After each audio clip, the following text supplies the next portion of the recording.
Bom dia, bem-vindos à nossa divulgação de resultados. Eu sou a Natália e hoje temos as apresentações do resultado de 2022. Temos aqui Rodrigo Barbosa, nosso CEO, e Kleber Cardoso, nosso CFO. Por favor, estejam cientes de que aqui incluímos informações do futuro, que incluem eventos que podem ou não acontecer no futuro, riscos conhecidos e desconhecidos, incertezas e outros fatores, muitos dos quais estão além da nossa habilidade de prever ou controlar, o que pode levar a resultados que sejam diferentes significativamente da apresentação. No final da apresentação, teremos uma sessão de perguntas e vocês poderão enviar perguntas por meio do ícone abaixo. Agora passarei a palavra ao Rodrigo para iniciar sua apresentação. Rodrigo, por favor, fique à vontade. Obrigada, Natália. Bom dia a todos que estão aqui conosco. Hoje vamos passar pelos resultados de 2022. Isso também inclui o guidance para 2023. Falaremos sobre o último trimestre e o ano completo de 2022. Primeiro falarei dos principais destaques da empresa e depois nosso CFO, o Kleber, falará mais detalhadamente sobre todos os resultados. Pensando no ano como um sumário executivo, no último trimestre, conforme já prevíamos, produzimos um aumento significativo em comparação com o terceiro trimestre. Foram 67 mil GEOs.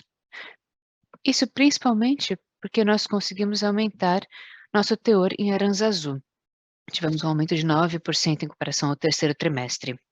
Em EPP, conseguimos também teores mais altos. Na cava de Ernesto, aumentamos mais de 50% de produção.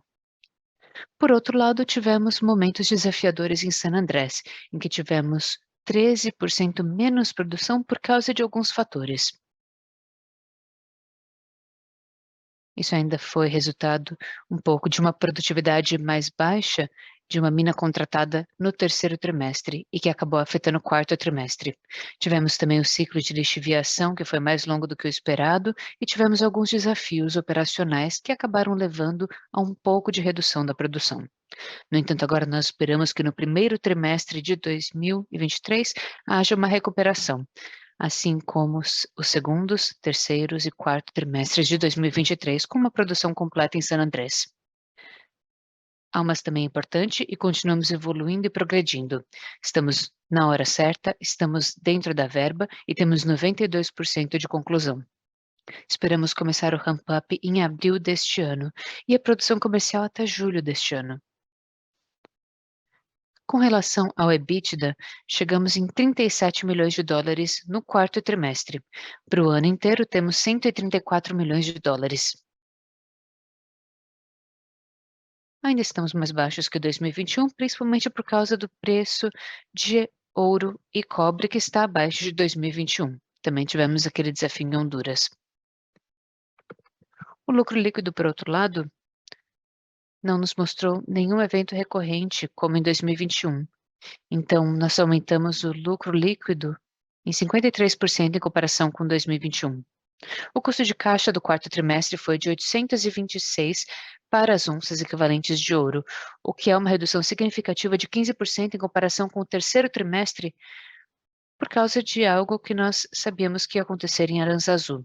Teores mais altos lá, teores mais altos no Brasil também, e muito embora tenhamos tido uma produção mais baixa em Honduras, a equipe fez muito esforço para diminuir o custo de caixa para fazer a compensação por essa produção mais baixa.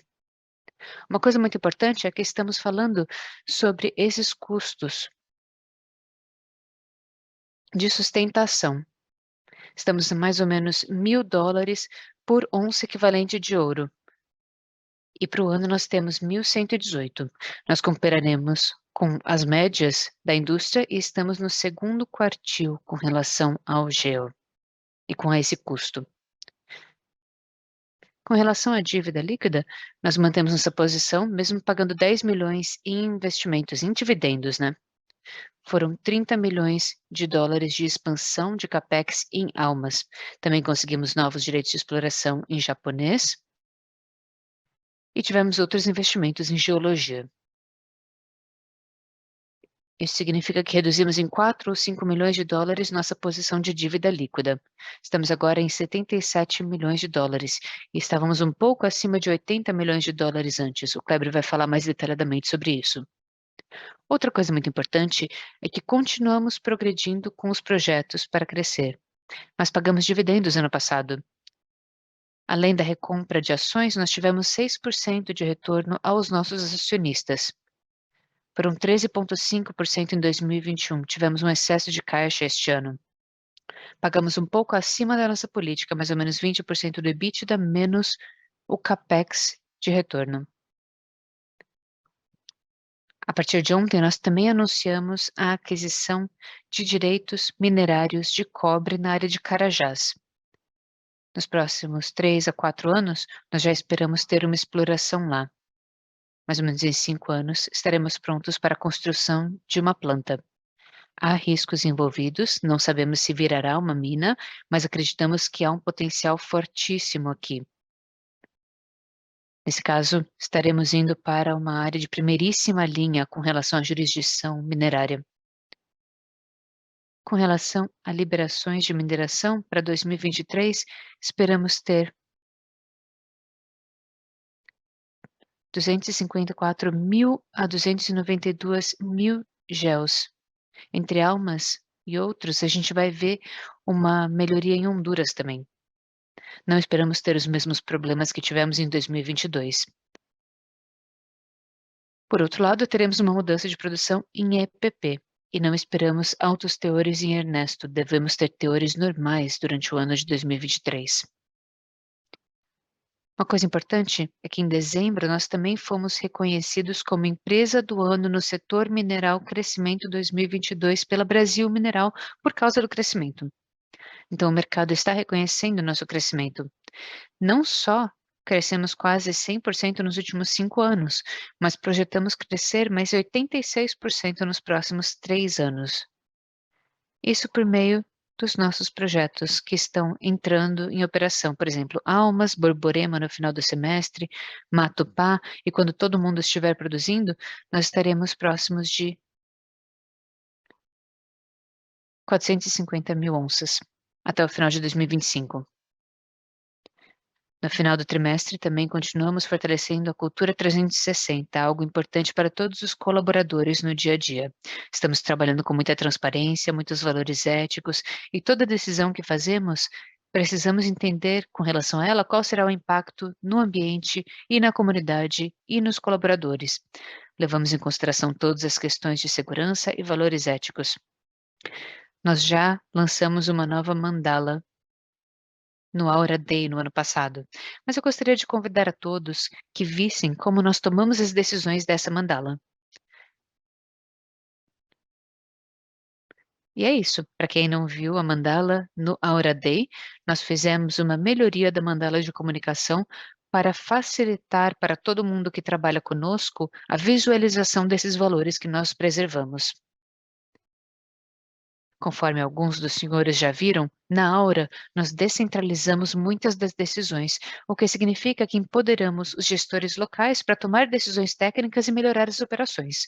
No entanto, é necessário que eles garantam que, com toda decisão, nós compreendamos o impacto nos colaboradores, no ambiente e na empresa, considerando os valores que estão aqui. Pensando na segurança, tivemos 2 incidentes com tempo perdido, um em Aranzazu e outro em San Andrés. Ali foi apenas um dia fora do trabalho em Aranzazu e eles puderam voltar logo depois. Não tivemos nenhum incidente com tempo perdido em EPP. Claro que nosso objetivo é sempre ter 0 incidentes em todo o trimestre. No entanto, continuamos melhorando também os nossos padrões aqui. Continuamos melhorando igualmente a nossa comunicação para com os colaboradores com relação à importância do trabalho em um ambiente seguro. Com relação às estruturas, todas as estruturas geotécnicas estão satisfatórias. É importante compreender que não somos somente nós que fazemos o monitoramento das estruturas geotécnicas, mas temos também consultores externos que revisam os números e veem as operações de forma frequente. Esses relatórios vêm desses terceiros e são entregues ao comitê que nós temos na empresa.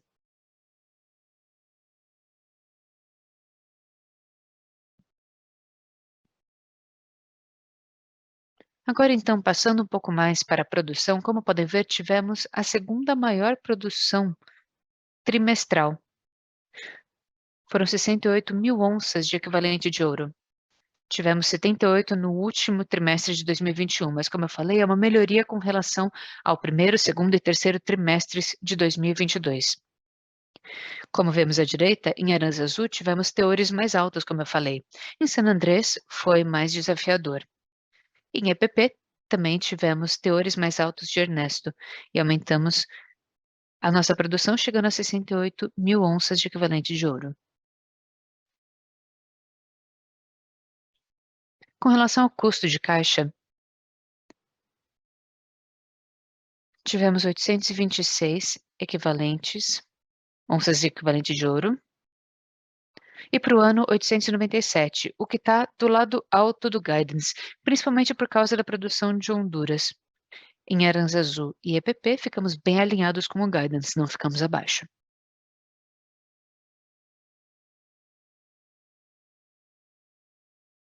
Como eu falei, com relação à produção, agora esperamos ter 256 a 290 e poucas onças equivalentes de ouro, principalmente por causa de almas, que vai entrar em produção agora em abril.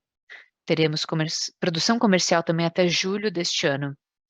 Com relação ao custo de caixa, esperamos uma queda de 897 a 806 ou 927 dólares por equivalente de ouro.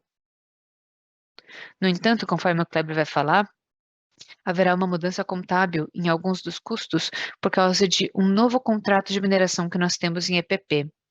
Ele é considerado um arrendamento. Então, esse não vai ser um custo de caixa, isso vai entrar como um investimento. Essa mudança reduz o nosso custo de caixa por equivalente de ouro. Ela não muda o custo de caixa de sustentação, que é tudo que nós gastamos para fazer a produção de uma onça. Ano passado tivemos 1.118, este ano ficaremos um pouquinho acima de 1.000 até um pouquinho abaixo de 1.200.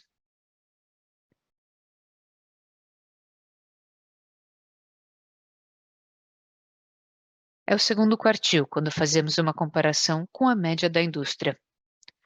Na última parte, à direita, pensando no CAPEX, nós vemos uma queda de 109 milhões de dólares em 2022 para 80 a 93 milhões de dólares este ano.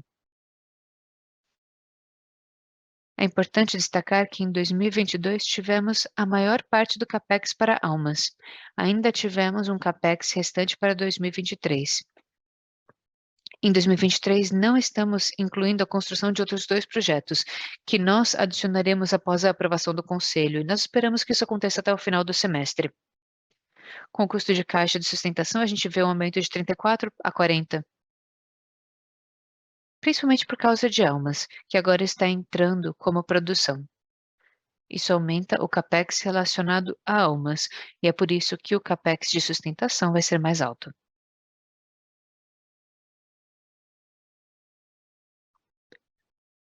Aqui é possível ver os detalhes. Nós não estamos mudando, estamos continuando muito fortes com o nosso guidance sendo desse, de mais de 400 até 2024 e de mais de 450 de equivalente de ouro até o final de 2025. Isso terá a ver com a execução de Almas, Borborema, Matupá e algumas melhorias na operação que temos no momento.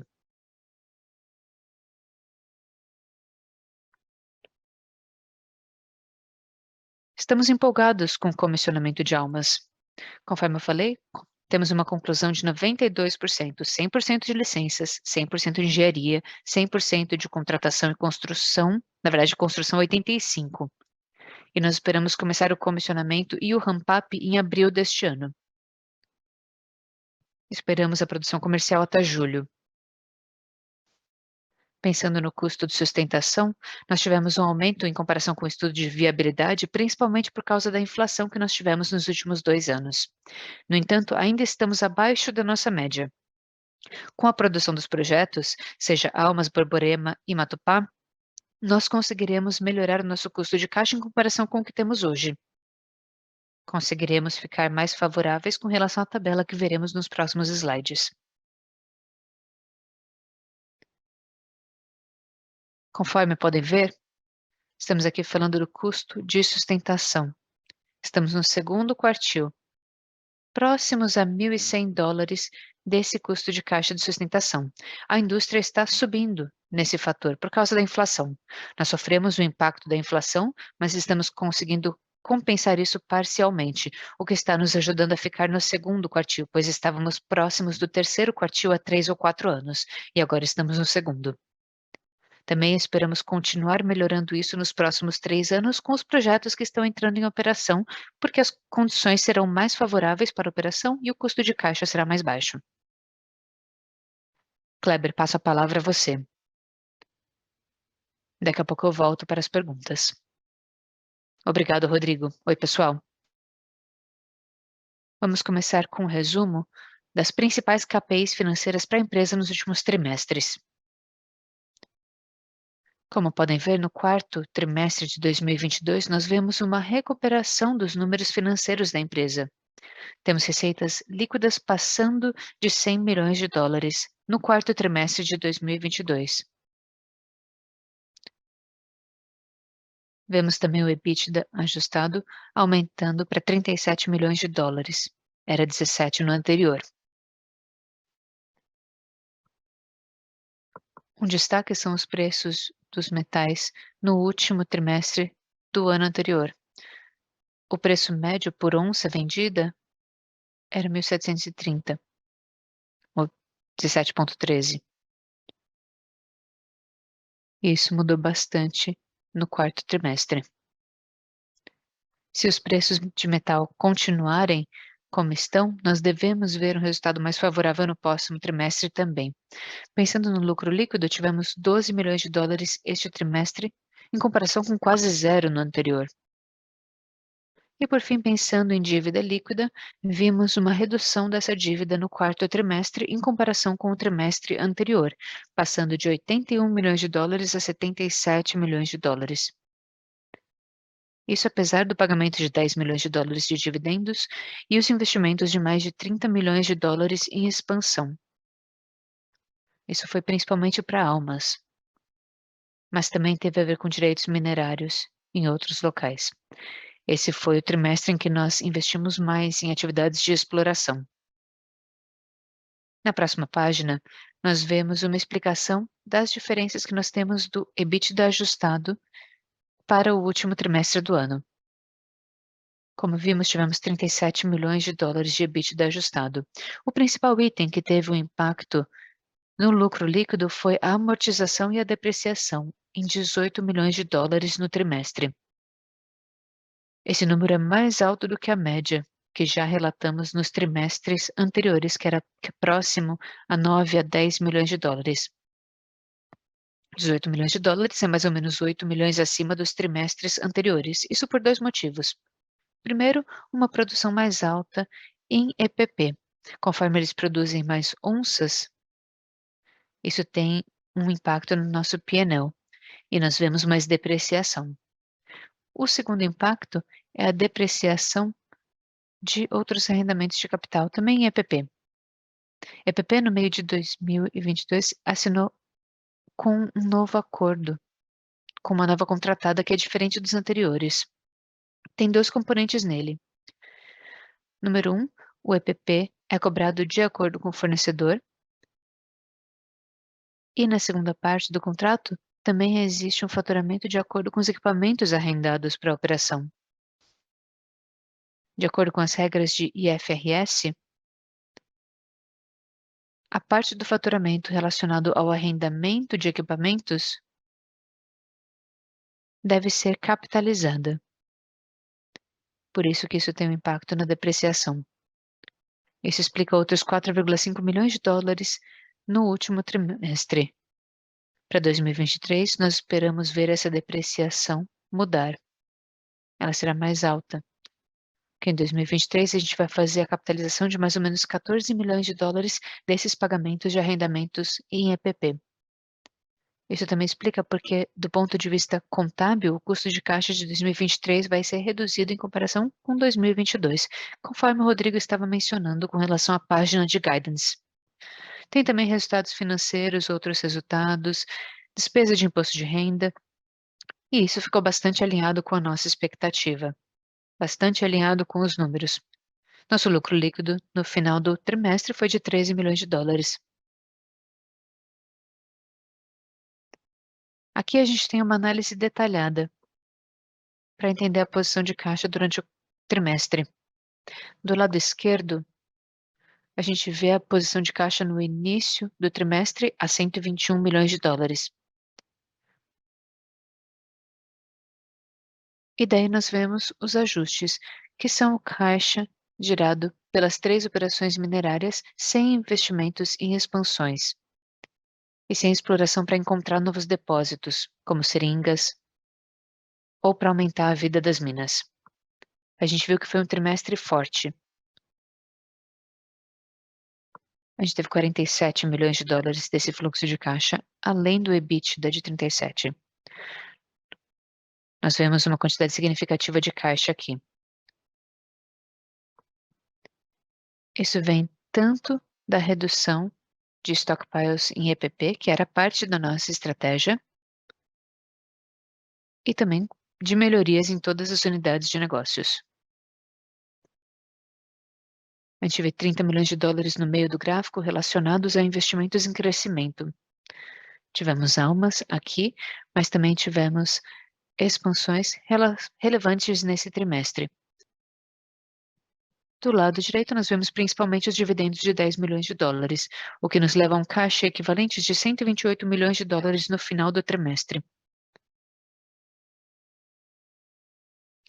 Por fim, na última página, a gente tem a mesma análise, mas para todo o ano de 2022. A gente vê um fluxo de caixa ajustado de 82 milhões de dólares. Tivemos também investimento em crescimento, e foi um ano em que investimos significativamente no crescimento da empresa, chegando a 140 milhões de dólares de caixa. Isso foi principalmente por causa da aquisição de Big River. Foram 54 milhões de dólares e tivemos os investimentos para desenvolver almas e fazer exploração. Isso foi financiado de recursos advindos de novas linhas de crédito em 74 milhões de dólares. Tivemos também o pagamento de 30 milhões em dividendos e recompras. Isso explica a nossa posição de caixa para o ano. Assim, finalizamos e podemos ir às perguntas. Obrigado. Obrigada, Kleber e Rodrigo. Agora começaremos as perguntas. Fiquem à vontade para enviarem suas perguntas pelo botão de Q&A ali embaixo. Agora temos a primeira pergunta do Edgar, que é do Itaú. Edgar, fique à vontade. Oi, pessoal. Oi, tudo bem? Bom dia. Parabéns pelos resultados. Minha primeira pergunta é relacionada aos projetos de crescimento. Na última divulgação, vocês mencionaram que a construção de Borborema podia talvez começar na primeira metade de 2023. Vocês ainda esperam começar a construção do projeto até junho deste ano? Vocês têm alguma ideia do possível capex do projeto? E com relação a Matupá, qual é o cronograma para o projeto? Se puderem nos dar um pouquinho mais de informação e contexto para Borborema e Matupá, seria ótimo. Aí eu tenho uma segunda pergunta. Ela é relacionada à licença de exploração em Carajás. Vocês podem dar um pouquinho de contexto do racional por trás da licença de exploração de Carajás para cobre? Quais são os marcos do projeto? Quais são os pontos fortes que vocês querem destacar dessa aquisição? Seria ótimo saber.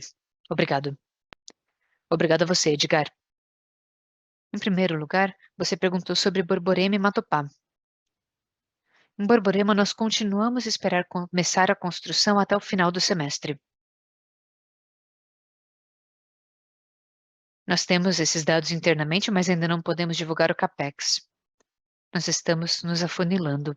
Temos os estudos feitos para Big River nos últimos 2 anos e agora estamos atualizando essas informações.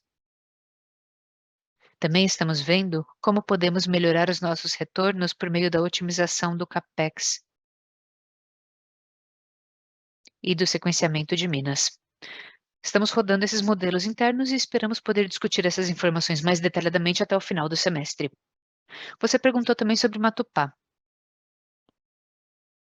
Para Matupá, nós continuamos a ter evolução na exploração. Temos a parte de engenharia, mas conforme a gente vai fazendo o sequenciamento, é importante fazer esse sequenciamento sem sobrecarregar a equipe interna. Então, esperamos começar a construção de Matupá, muito embora não tenhamos tomado uma decisão, no começo do ano que vem, provavelmente. Então, teremos esses dois projetos: construção de Borborema até o final deste semestre, início das operações até o final de 2024 e Matupá com início de operações até o final de 2025. Por isso que imaginamos 400.000 onças de produção até 2024, final, e 450.000 onças de produção até o final de 2025. Você também perguntou de Serra da Estrela, que nós começamos ontem. Isso está bem alinhado com a estratégia. Nós estamos crescendo 86% nos próximos 3 anos com a execução de 3 projetos de Greenfield. Todos eles são em ouro. Hoje, estamos com 70% de ouro, 30% de cobre. Com esses projetos de ouro, nós diminuiremos o cobre, ficaremos com mais ou menos 15 a 20%. Nós gostaríamos de manter de 30 a 40% de cobre, no entanto. Isso não inclui um novo projeto de Greenfield a ser construído nos próximos 2 anos. Então, estamos nos direcionando ao início de um novo investimento em um novo projeto até o final de 2025 ou 2026. Isso significa que nos próximos 3 a 4 anos teremos esforços de exploração para conseguir encontrar e anunciar recursos e reservas para esse projeto, fazendo toda a engenharia e começando a construção. Estamos falando de direitos de exploração minerais. Eles trarão resultados muito interessantes, com 9 perfurações feitas no passado. Todas foram confirmadas para mineralização, mas ainda é muito cedo para pensar em teor e tamanho. Nós esperamos que, potencialmente, isso seja um projeto bastante interessante e robusto para desenvolvimento no futuro, mas nós temos que nos concentrar agora na exploração para ver qual é o real potencial do projeto. Ok, muito obrigado, Rodrigo. Obrigada a você. Agora temos a segunda pergunta do Guilherme, que é da XP. Guilherme, fique à vontade. Oi, Rodrigo. Oi, Kleber. Oi, Natália. Bom dia a todos. Eu sou o Guilherme da XP. Obrigado por responder as minhas perguntas, que são duas. A primeira tem a ver com suas expectativas. Suas expectativas do teor de minérios para o primeiro trimestre do ano e durante 2023, porque o primeiro foi muito forte ano passado. E a outra pergunta tem a ver com a meta de produção para 2024. Nós percebemos que há uma melhoria de almas com produção no ano inteiro, mas eu gostaria de compreender as metas de gestão que vocês mostraram no gráfico da apresentação. Que mina deve melhorar a produção para conseguir chegar nesse guidance? Obrigado. Obrigado, Guilherme. Olha, nós não fazemos uma divulgação trimestral de guidance, mas vocês não devem esperar ter um teor tão alto quanto no quarto trimestre para a EPP. Ainda temos alguns teores altos que foram minerados em janeiro, mas agora devemos esperar que a EPP volte aos números médios de teor que estávamos vendo antes da cava de Ernesto. Para 2024, conforme estávamos mencionando, teremos a produção completa de almas. Também teremos uma certa produção vindo de Borborema, principalmente lá para o final do ano, no último trimestre.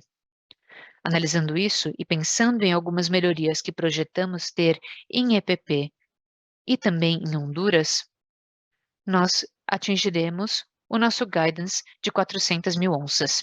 Em Aranzazu, estamos na capacidade máxima no momento.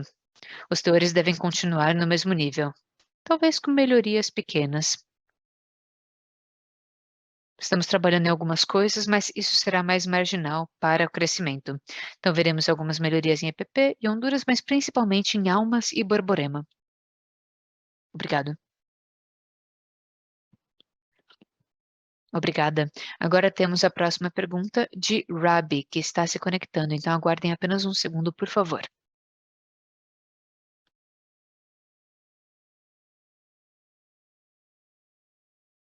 Oi, Rodrigo. Bom dia a todas. Aqui é o Rabi, do National Bank. Eu vejo que vocês estão falando de AISC pela primeira vez e fico muito satisfeito com isso. Podem, por favor, esclarecer o que entra nesse número? Parece ser um número relacionado a nível de mina, mas podem esclarecer? E também teremos mais informações sendo lançadas no final deste trimestre. Vocês podem falar sobre onde nós podemos ver mais ou menos mudanças nas reservas de recursos? Obrigado. Kleber, quer responder a primeira ou responda a segunda? Claro, a gente pode começar com o custo de caixa, que é uma KPI que nós usamos para esses relatórios. Adicionamos três linhas: o CAPEX de sustentação, os pagamentos de arrendamento, principalmente para a EPP, porque isso vai ser relevante e foi incluído, porque temos o custo de caixa de sustentação e temos toda a questão de G&A, que é levada em consideração pelas unidades de negócios dos locais. Inclusive, com relação a isso, temos uma reconciliação entre a parte financeira e essa KPI. Rabi, obrigado pela pergunta. Para quem não conhece o Rabi, ele é um analista do National Bank e eles acabaram de lançar um novo relatório de equity sobre nós. Eles fizeram uma divisão e, se vocês ainda não viram, vejam o relatório. Foi um novo relatório e ele nos trouxe todas as atualizações do que estamos fazendo na Aura. Com relação à sua pergunta, estamos agora aumentando o investimento em explorações com relação a 2021 e vamos começar a ver alguns dos primeiros resultados em recursos e reservas, principalmente com relação às minas, em que aumentamos os níveis de exploração. Isso inclui EPP e Aranzazu há um tempo. Em Honduras, só este ano vamos fazer um aumento dos esforços de exploração, então os resultados virão nos próximos 1 a 2 anos. É por isso que vocês devem ver algumas mudanças. Nós devemos fazer um lançamento até o final de março. Fiquem de olho, então, nessas informações. Será um relatório importante esse AFF, para que a gente possa mostrar os aumentos de reservas e de recursos. Obrigada. Mais alguém tem dúvidas? Fiquem à vontade para enviar as dúvidas pelo botão de Q&A.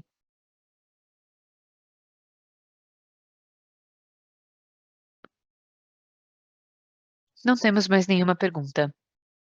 Obrigada, Rodrigo e Kleber. Vou passar a palavra ao Rodrigo para seus últimos comentários. Muito obrigado a todos pela participação. Fico muito feliz por ter estado aqui informando sobre os resultados, e não só os resultados, mas a estratégia e os projetos que estamos avançando. Quero lembrar aos investidores que temos três áreas muito claras de entrega para levar a entrega aos nossos acionistas. Primeiro, a execução dos projetos de Greenfield, com 86% de crescimento nos próximos 3 anos, fazendo os projetos entrarem em operação dentro da verba. Eu estou muito feliz de ver Almas progredindo de acordo com a expectativa. Isso é muito importante. E nós esperamos fazer a mesma coisa com Borborema e Matupá. A segunda coisa muito clara que nós temos que levará de resultados aos acionistas é o aumento de recursos e reservas. Já temos muitos hectares de direitos de exploração, direitos de mineração para exploração, perto das minas em que estamos operando ou das que estamos construindo. Nos últimos anos, aumentamos os esforços de exploração para aumentar recursos e reservas. Então, agora a gente vai ver o LOM, a vida da mina, aumentando nos próximos 3 anos. E a terceira área tem a ver com o que nós sabemos, que é que os multiplicadores do setor, das empresas que estão ali entre 300 e 400 mil onças, estão perto de 0,4 ou 0,5. Para mais de 500 mil onças, 600 mil, 700 mil, geralmente o múltiplo é de 0,7, 0,8, com 80%. E isso é uma melhoria significativa de multiplicador. Se a gente passar de 500 mil para chegar em 450 mil, a gente sabe muito bem o que fazer. Mas para ir além, a gente já está pensando em tudo isso. Por isso que a gente adquiriu esses direitos de mineração e de exploração em uma jurisdição de primeiríssima classe, para conseguir fazer a exploração e conseguir ir além de 450 mil. Mas não estamos limitados a apenas isso. Nós podemos continuar procurando oportunidades de fusões e aquisições para levar nossa produção além de 450 mil nos próximos 3 a 4 anos.